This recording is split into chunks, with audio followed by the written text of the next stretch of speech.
huge win, a 30-point victory to open the conference. Coach, gaano naka-impact or naka-influence yung import na si Mubashir Ali in the way you guys been practicing and the way you guys play tonight? Well, very coachable eh. Kaya namin siya pili kasi fit siya sa team namin.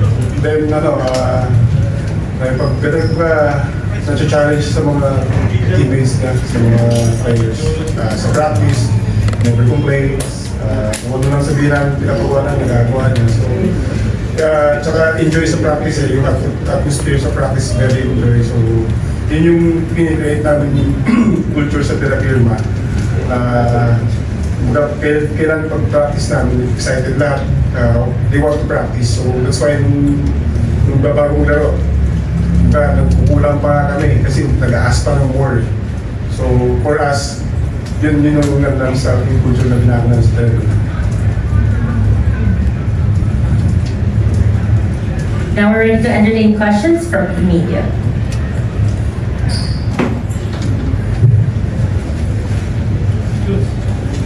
Coach, describe lang yung laro ni Derek at BC dahil coming off, siya, sa all-star and maganda yung shooting din niya.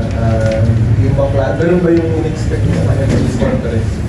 Well, number one scorer namin si Derek talaga eh. So, hindi naman nagkulang ng reminders sa kanila.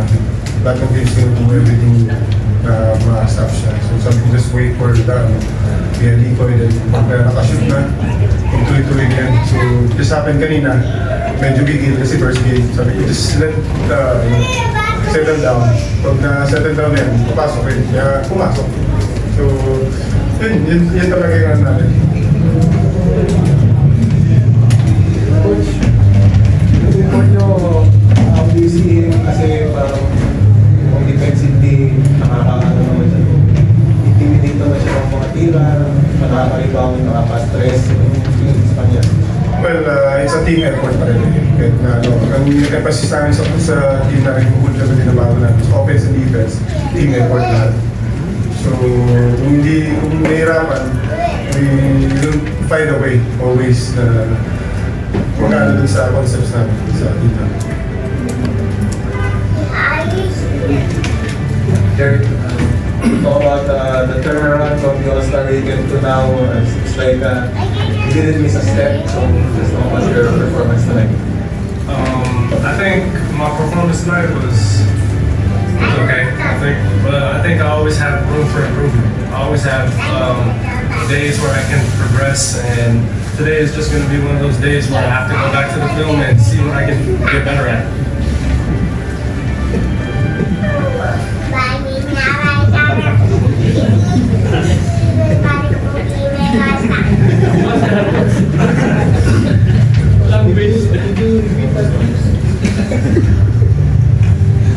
Derek, talk about your teammates, you have Ali, of course, and then Rio, who also played well. But how do you think how do you see the team right now on the divisions? I think our team is really has a lot of chemistry right now. But the coaches always stress to just have fun with the game and try not to be too frustrated with mistakes that we make on the court. So I think that's what we translated from practice to the game. So hopefully we can just carry this and carry it to the following games.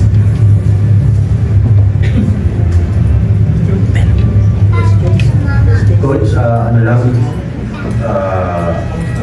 how's it different na you're opening a campaign with a win? Right?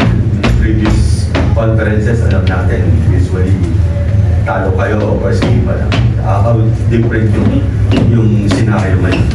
Well, masaya kasi yung pinag-arapan namin from day one. Last conference kasi last na naman ng preparation namin. Ngayon medyo early to start. So, it's masaya kasi yung work na natin sa system namin. Nakikita namin yan. Pero we need to polish it pa. So, mas better na mapolish pa namin para makikita namin kung hanggang saan talaga yung team. Coach, sasad nyo lang sa WNBA lately? Well, Okay naman si Gio. Yun lang, ano si Gio. May improve pa yan. Kasi hindi naman siya lang puro na hindi lang taga-pasa, taga-skill or taga-rebound. So, process pa rin si Gio.